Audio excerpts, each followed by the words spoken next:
I guess the relevant work, at Magnolia is the way I've been really impressed with how the teachers bring in the parents. As I said, I sat in a class with 40 parents learning math with teachers with the same math that the students were learning, and they don't have a problem with getting parents interested or coming, and so a lot of it's hard work, a lot of it's Saturdays and evenings, and they really put in the extra mile, so it's not easy to do, but I think developing the trust and the sort of goodwill of the parents, and once they realize that you're invested in their kids the same way that they are, for most places it's not an issue. What worries me is the federal government approach is to find a successful program and then try and strike a copy and make everybody do it. And every community is different. The dynamics are different. What the teachers are doing at Magnolia may not work in other places. So I always worry about that scale up pressure that all researchers have. Once you find something good. So every time I talk about the work that they're doing there, take what you can learn from it, but don't try and copy it because it's not a recipe. Gracias.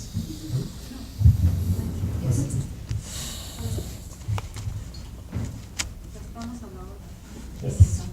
3 minutos tenemos. I wanted to ask, in reference to the schools here, most of the session has been dedicated to the linguistic and the language in our theme of language and culture. And I think there was a comment also that multicultural approaches and the implementation of multicultural curriculum was still yet to be implemented or experimented at one school, and where the other is focusing on the indigenous history and heritage and culture and language. My question is this. Since it wasn't really discussed in terms of the culture, which includes everything, all of the above, is the curriculum in both schools, either school, is it integrated in your curriculum? Is it something that you isolated, or how is it manifested in the curriculum or in your goals for your schools? Good, thank you, Marita. Gustavo, can you ask your question so that they can... Well, basically, I'm still not very satisfied in terms of what is the role of music in the arts, because I know that LA-Unified, for example, for many districts have taken out those emotional, affective factors in terms of the arts. Obviously, I've seen what you, in terms of salsa and music and rhythmics, and I know about Semillas de Mi Pueblo, they also integrate the arts, and I believe that music, particularly singing, is the best therapy towards oral language development in the native language, as well as for second language acquisition. Singing, in my opinion, is the best speech therapy, and without oral language development, how is a child going to read the same argument that I made this morning, that which he or she cannot yet speak? And singing is the best way to actually develop language. And I know that you are in those within that philosophy, and I hope that we can work together, because I do have a very successful program in Germany, and you know about it. Thank you. Gracias. There was a comment, not a question. Please. She's asked me to speak first again. She's smart. It's not a simple answer. This is all an experience in progress.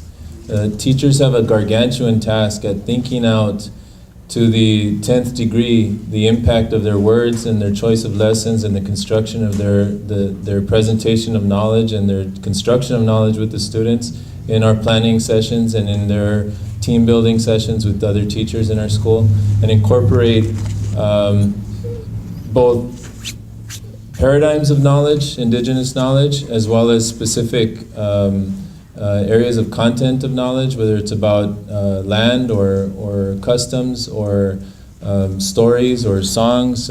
Songs are definitely a very deep part and a strong part of our curriculum and our language model as well.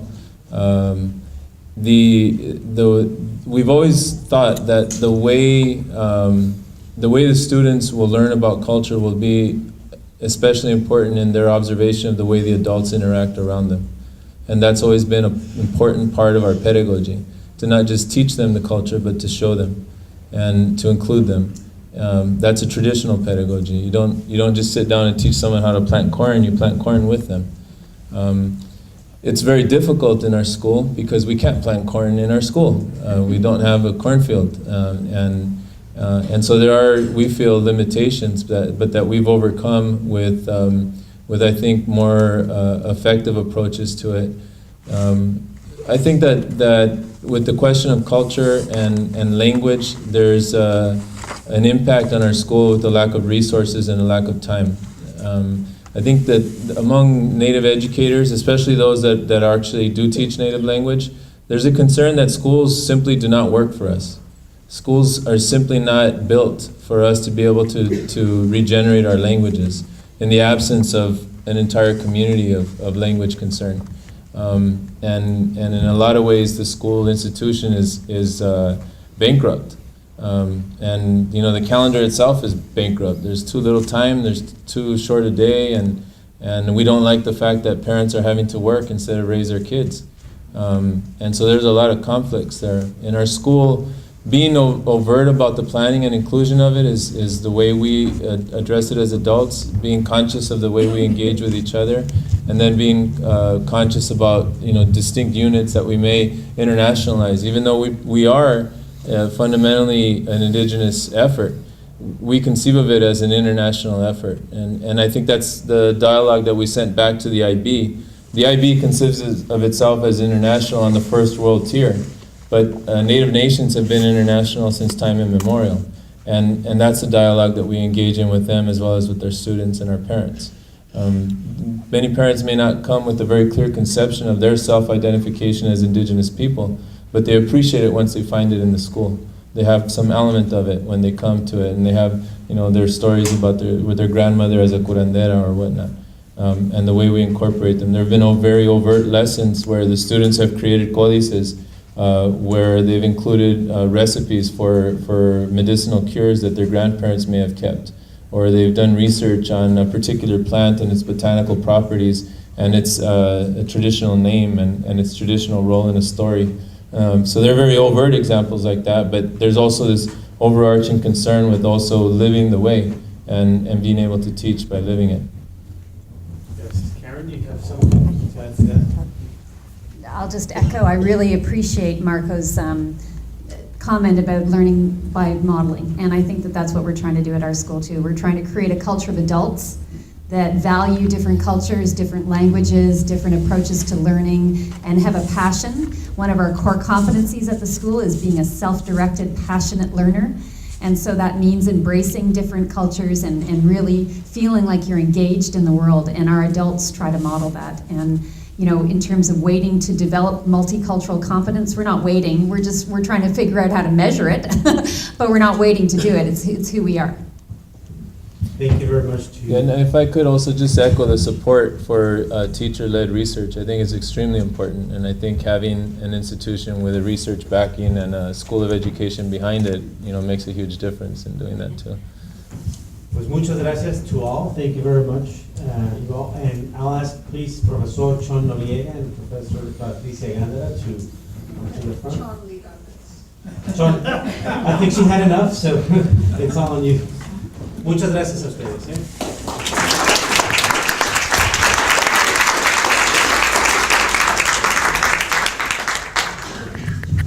Exposure case. Okay.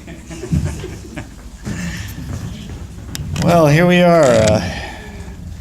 This has been really exciting and very productive discussion, and I think it's setting a new model for us in terms of having much more dialogue throughout the day. And so what we'd like to do is minimize the time that we keep you in the seats from the reception, where we can have our final and hopefully most productive exchanges. But if we could just take a few minutes now, it would be very helpful for us to hear from you your own vision of what the next step might be for us in terms of when we meet again next year, what issues, what areas would be important to take up. And I mention this because it's not like every year on one day we have an education summit. From one summit to the next, we are working on rounding out the work that had been done previously, but also looking ahead and engaging graduate students, scholars, and ideally, as in the case here, producing some new scholarship, some new policy ideas that can be put forward at the beginning of the conference. With that in mind, if you have any thoughts at whatever level, however fleshed out, it'd be very helpful for us to hear, for Patricia, Carlos, myself, as a way of helping to guide us. And whether you're on the panel or in the audience, certainly feel free.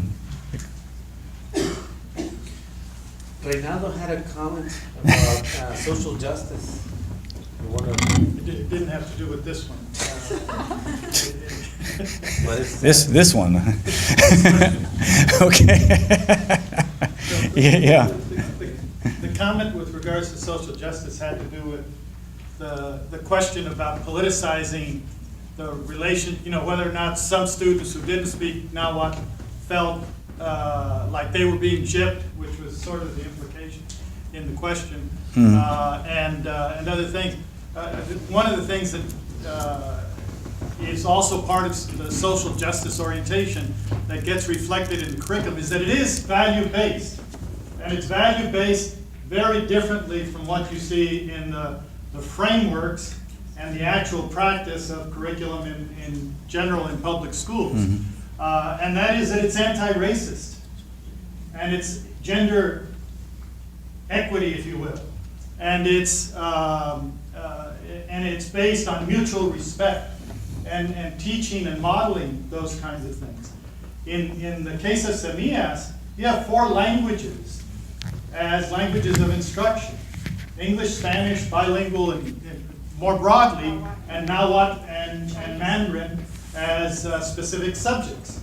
And while somebody may not speak those as heritage languages, and I'm sort of echoing Marcos here, the fact that all 4 languages are within the program indicate a respect for language and diversities that reflect then on the value of possible heritage languages for those individuals that, maybe speak Tarascan or some other language. And from that point of view, the mutual respect then amongst groups is not one of competition or of saying, gee, I get gypped because, it's Nahuatl instead of Otomi or something else. It's, well, maybe I can figure out some way of going with my grandmother and learning that language on my own or within the family or in some other way. And it's a very different set of values that gets communicated. They're not necessarily just cultural in that respect and taking funds of knowledge, but one that is specific to the way the curriculum in the school and the activities take place. From that standpoint, it becomes politicized because it is counter-hegemonic. The stuff that we got on Arizona was that they're teaching groups, and that means that they're teaching to topple the U.S. government. That's a relationship that the right, in part, has taken to be anti-multicultural education, because it teaches that the U.S. is equal to other countries in the world, instead of it being exceptional and right, my country, right or wrong. And that's a different notion of value that underlies the curriculum in most public schools, especially in the interpretation of the adoption of the goal to teach patriotism in those public schools that was adopted in the 50s throughout the country. So the notion of politicization, I think, really has to be sensitized because it is a political activity. But the notion of social justice ought not to be reduced in terms of the way the right is producing it, but very clearly put with regards to the values that are being promoted. That was my comment. So I don't know if that relates to where you might want to go with it next year. But Well, and we appreciate you brought your own microphone system as well. So I'm sure you all heard all the. I think it's an important distinction to make between multiculturalism and anti-racism, and that we can't kind of collapse the two then and assume that because we are espousing an affirmative framework for multiple cultures, that's the same as addressing issues where one must confront racism in various manifestations, whether it's the kind of stereotypical vision or as it works out in policy debates, as you're arguing. Now, you had your hand up as well? Yes.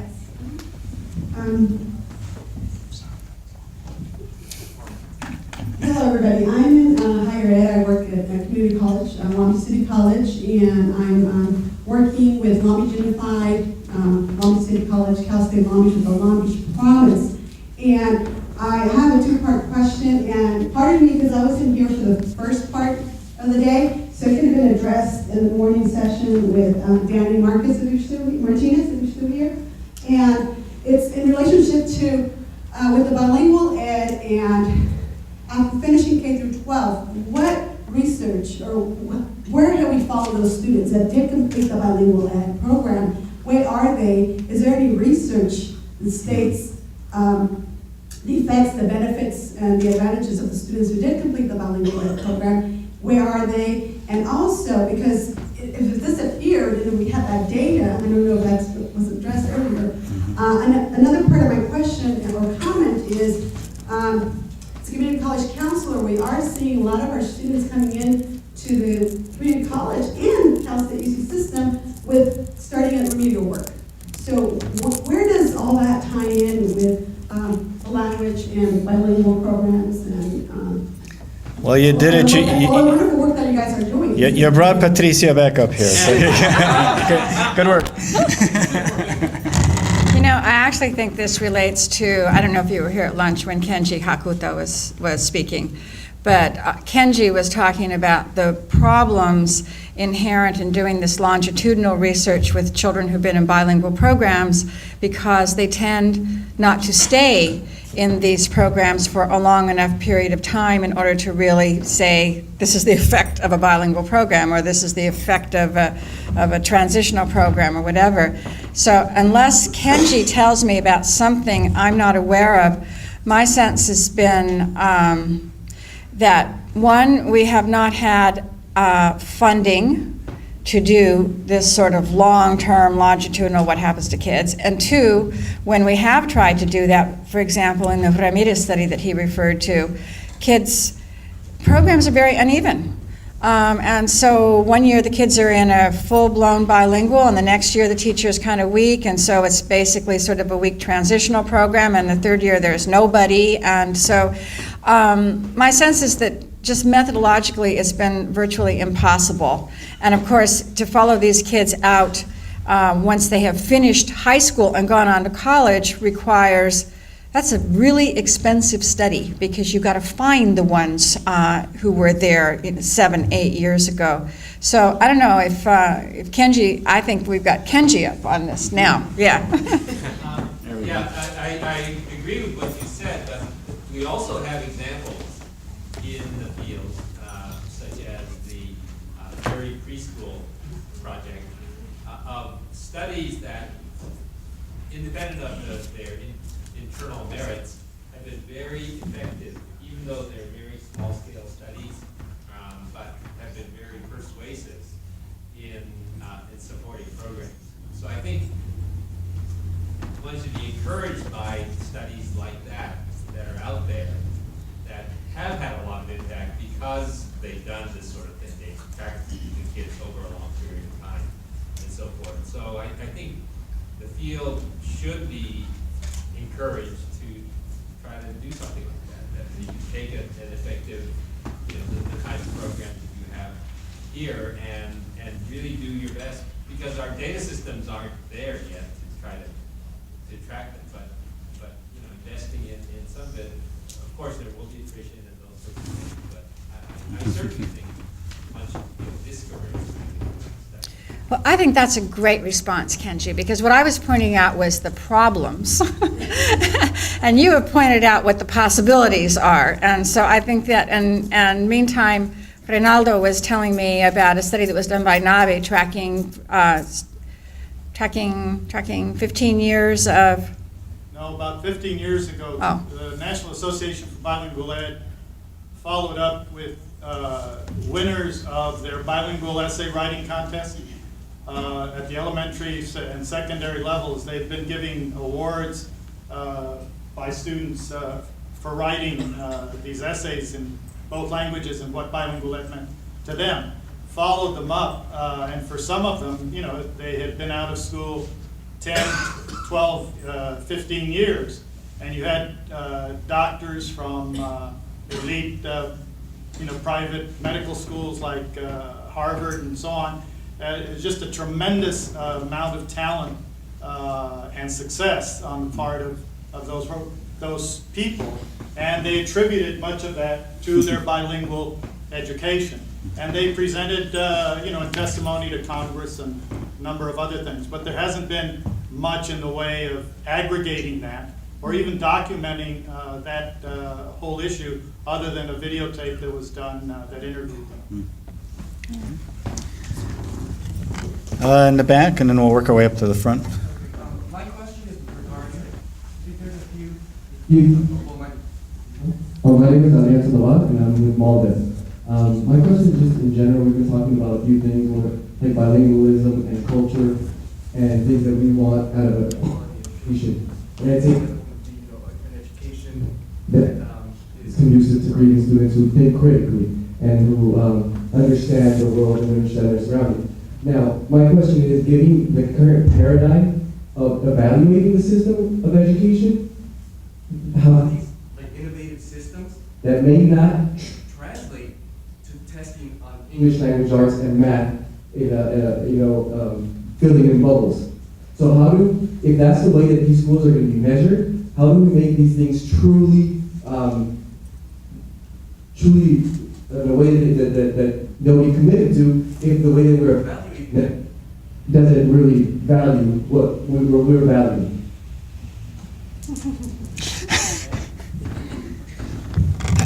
I don't know that there's an answer, but I think you've asked the right question. Does anybody want to weigh in on that, or Marcos? Well, you know, I'm not here as a salesman for the IB, but I think that both Arnie Duncan and I think even the current LUSD superintendent are onto something in wanting to include it. And I think that it does present a different structure to evaluate student performance and to consider these other important aspects to it in a way that takes it out of the school setting and even out of the national setting. The IB doesn't impose national standards, it respects the national standards, but it does expect a whole other series of standards. In other words, if you graduate from high school, have you thought about the theory of knowledge? Have you engaged in community action and service? And there are these other things that can fit within the American system. The fear is that the American system is going to overwhelm the IB because ultimately they're going to respond to funders. But it does currently present an alternative scenario to assessment to answer that question, and I think it internationalizes and contextualizes the importance of language in a way that Americans would understand.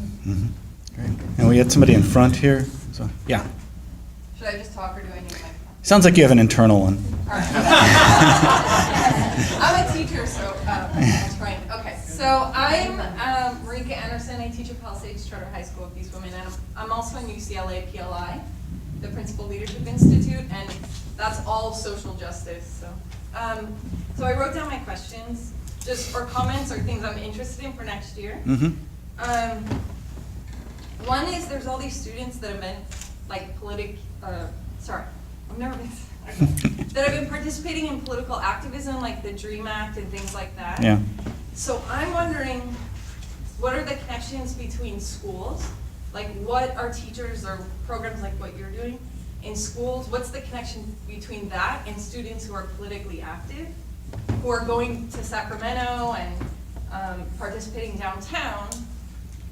Is anyone doing research on that? And yeah, that's my question, just so we can bring them into the school. Octavio, you want to? There's a couple of dissertations right now in the School of Education on that. One of them is Angela Chen. You might want to talk to her. Okay. Okay, so there is dissertation work being done on that.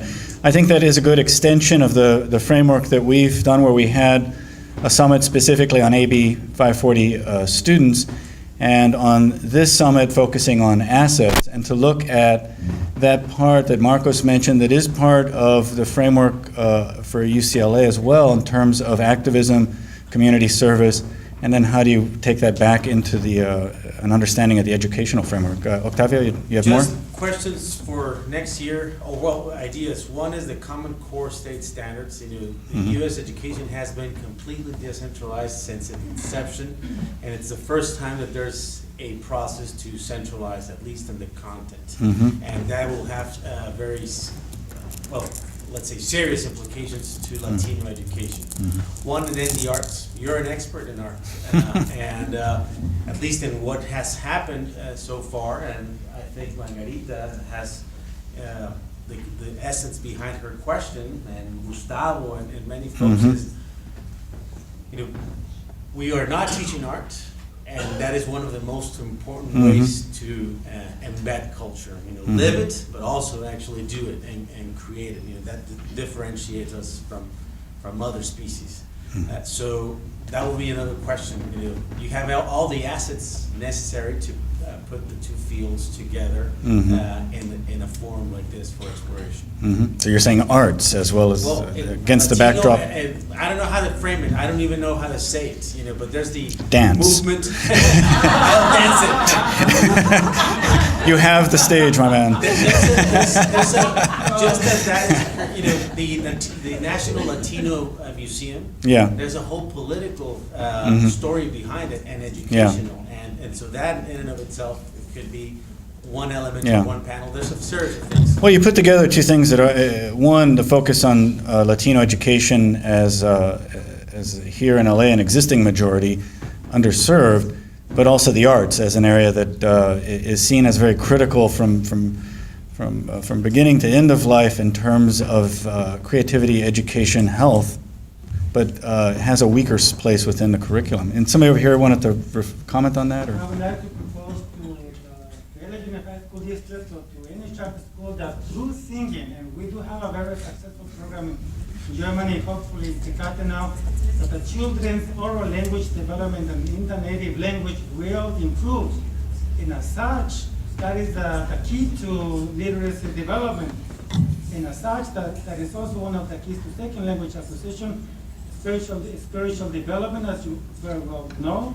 So I would like to propose a very concrete program to which any USC students from the arts, Thornton School of Music or UCLA School of Music, through singing, I can propose it to you. Anybody in education can see it working.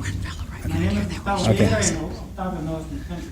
Okay, we're going to do one more that had his hand up over here, and then I'll have some closing remarks, and then we're going to party.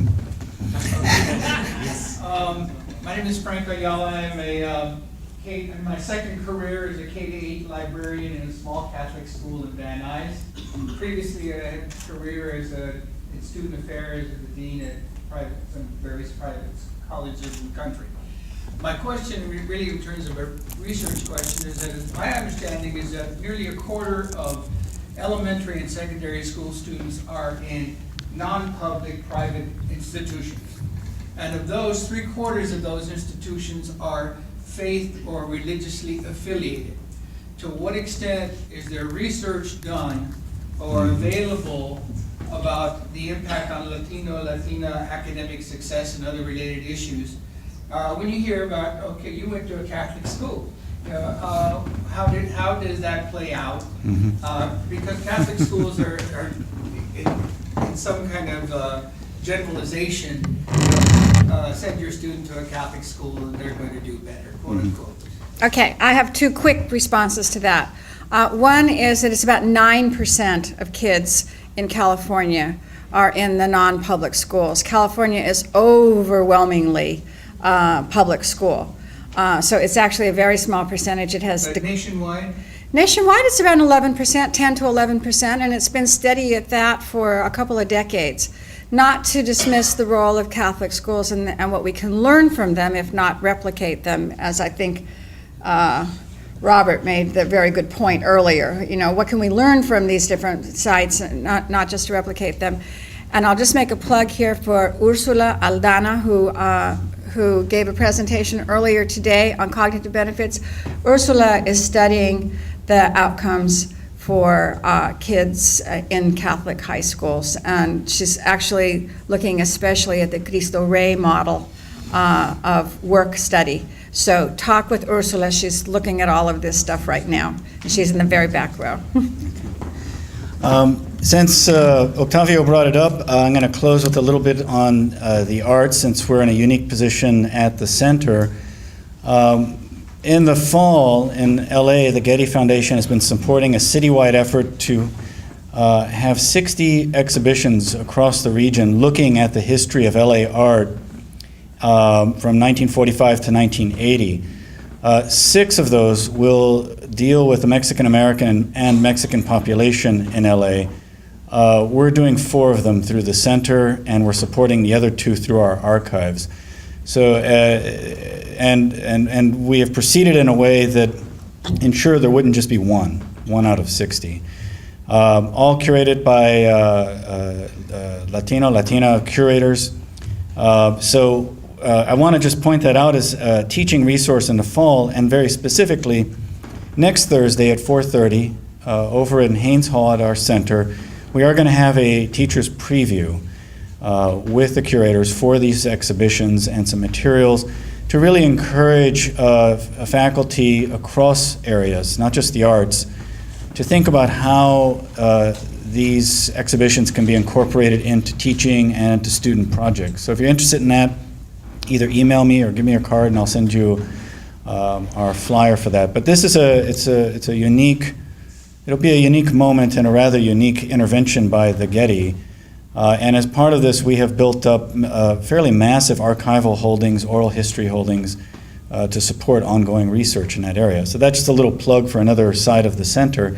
With that, I do want to thank Patricia as our academic leader in this effort for this year, working with Carlos Aro, with a number of graduate students doing research throughout the year, all of our speakers who have contributed their time and their thoughts to this effort, and all of you for being here throughout the day and making this really a very engaged dialogue around this issue. We want to ask you to join us for a reception and to continue that.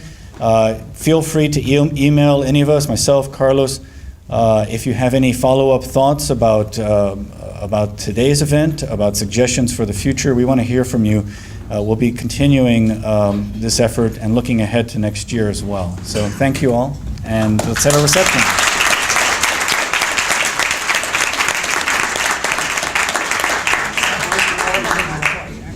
Where's the photo? Party is right outside. Oh, Will. Okay, definitely.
Yeah.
Long day? Is there like a microphone?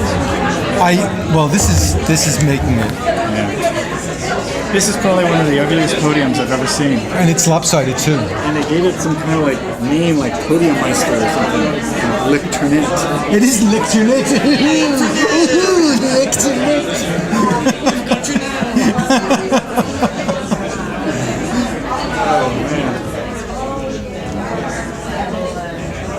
I like that we're, like, tomorrow we're meeting 2 hours.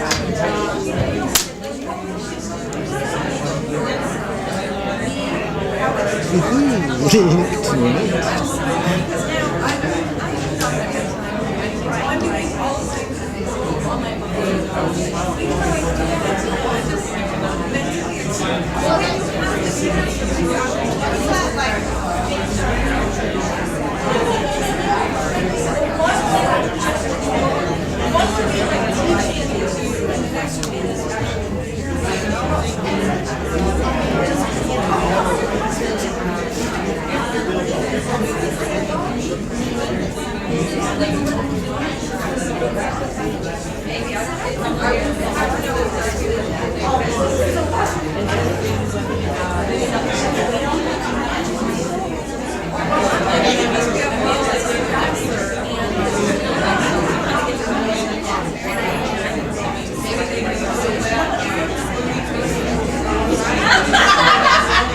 That's what we say behind your back.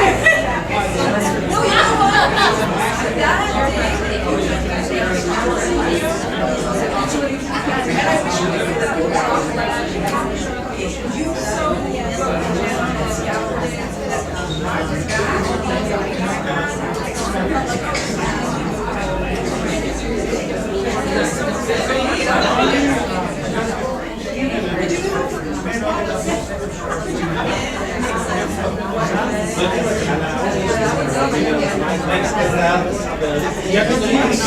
She's in the back, just check out.